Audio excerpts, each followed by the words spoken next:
예, 안녕하세요. 둥글입니다. 저는 과거에 그 묘지 시인을 찍을 때 어려움이 많았습니다.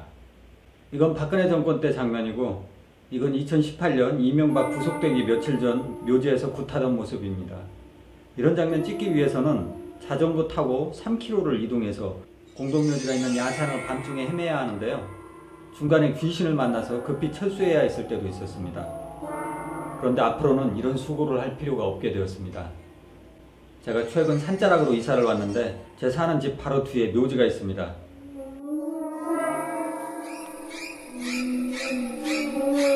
검찰개혁 할래 안 할래?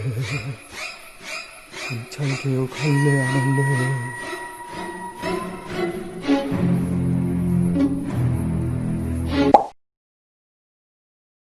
1945년 8월 15일 해방 직후 자유를 위해 싸웠던 우리 독립군들의 얼굴에는 그늘이 드리워졌습니다.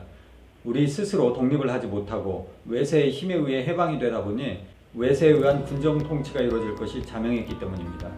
실로 미군과 이승만 정권은 일제강점기 때 일제에 부역을 했던 민족 반역자들을 대거 등용해서 입법, 사법, 행정, 군 요직에 올려놨습니다. 일례로 여러분들 많이 보셨을 텐데 초대 육군 참모총장부터 21대 육군 참모총장이 모두 일본군 군관 출신입니다. 육군이 어떤 의미를 갖습니까? 해군이 제해권을 지배하고 공군이 하늘에서 아무리 많은 폭격을 쏟아부어도 육군이 직접 걸어가서 깃발을 꽂지 않으면 전쟁에서 이긴 것이 아닌 것입니다. 그렇기 때문에 육군 자체가 군의 상징이고 자존심이라고 할 수 있습니다. 그런데 그 국가의 자존심, 육군의 가장 우두머리인 21대 육군 참모총장까지 단 한 명도 빼놓지 않고 독립군 잡아 죽이던 일본군 출신이었다는 것은 정말 쪽팔린 일인 것입니다. 육군 참모총장마저도 일본군 출신으로 채워지다 보니 이 나라 친일의 잔재가 곳곳에 뿌리뻗었던 것입니다. 이런 분위기에서 뉴라이트들이 오히려 안중근 의사 같은 독립운동가들을 테러리스트라고 규정하는 망발을 일삼아왔던 것입니다. 이 새끼들은 도대체 지들이 한국인인지 일본인인지 구분을 못하고 있어요.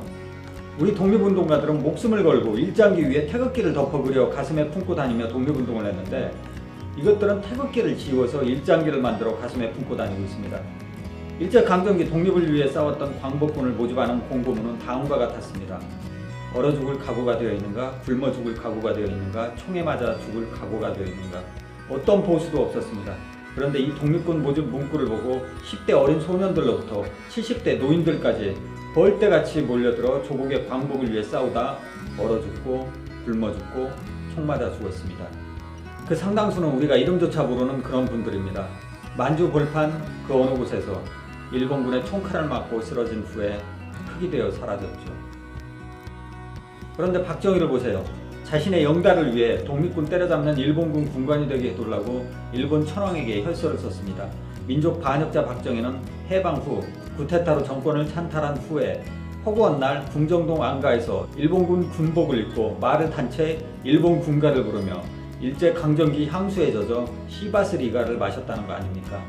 하여 이 위대한 업적을 기리기 위해 일본군 복장을 하고 궁정동 안가에서 말을 타며 시바스 리가를 퍼마시던 박정희와 그 딸까지도 18원짜리 기념우표를 만들기까지 했습니다.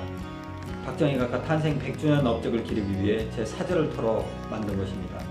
매년 빠지지 않고 박정희 탄신제를 하면서 박정희 100주년 기념우표를 만들어 두려고 1인 시위를 하던 구미 남유진 시장에게도 이 기념우표를 발송했습니다. 근데 왜 우표 100장 보냈는데 우표값 안 보내는 거요? 하여간 박정희는 대통령이 돼서도 자기가 가장 존경하는 인물로 일본군 참모부 간부로 조선 수탈에 앞장섰던 세지마 류조를 꼽았고 청와대로 귀하게 모셔다가 스승으로서의 예우를 다했다고 합니다. 존경할 놈이 없어서 이런 민족의 철천지 원수를 존경하고 스승으로 삼았는지 도대체 이해할 수 없습니다. 전두환 노태우 역시 세지마 류조를 스승으로 여겼고 세지마 류조는 마쿠에서 엄청난 영향력을 행사했다고 합니다. 더군다나 세지마 류조는 정경련의 특별 고문이 되기도 했습니다.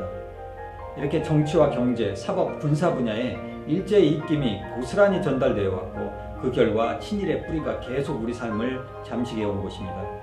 급기야 해방 후 70년이 지난 박근혜 정부 시절에 어떤 일이 있었습니까? 일본군에 끌려간 정신대 할머니들을 매춘부로 교정하다시피 하는 국정교과서가 만들어졌고 위안부 화해재단을 만들어 과거사를 지우려 했던 것입니다. 또한 2018년 대법원에서 일제강점기 강제징용 손해배상 판결이 내려졌습니다. 이에 일본에서 경제보복을 해왔고 국민들은 불매운동에 나섰죠. 그런데 오히려 일본의 감정이 위되어 일본 편을 들고 있는 정치인들과 언론이 우리 속을 긁어냈던 것도 내내 친일의 잔재를 청산하지 못한 후유증이라고 할 것입니다. 대한민국은 아직 독립하지 못한 일본의 속국처럼 여겨지기도 합니다. 저처럼 부자이기라도 해야 우표를 발행하거나 돈을 찍어내서 사람들에게 나눠줄 텐데 이 영상을 보시는 분들은 가난한 서민이시니 손가락이라도 딸깍거려 75주년 광복을 기억합시다. 박정희나 백선엽 같은 민족 반역자들에 의해 살해돼 만주벌판에 쓰러져간 우리 독립운동가들이 마지막으로 숨이 끊어지기 전에 다짐했을 그 결의를 우리가 이어받읍시다. 저들의 푸르른 솔잎을 보라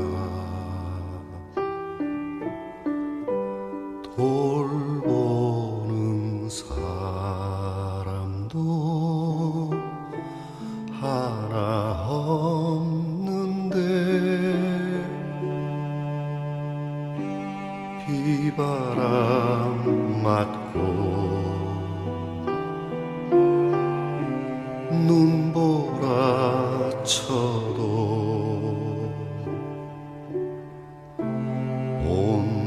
온누리 끝까지 맘껏 부르다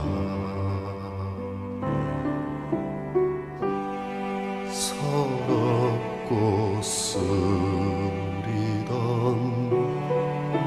지난 날들도 다시는 오지 말라고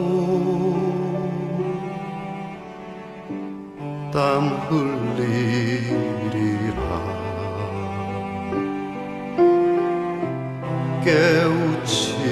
깨우치리라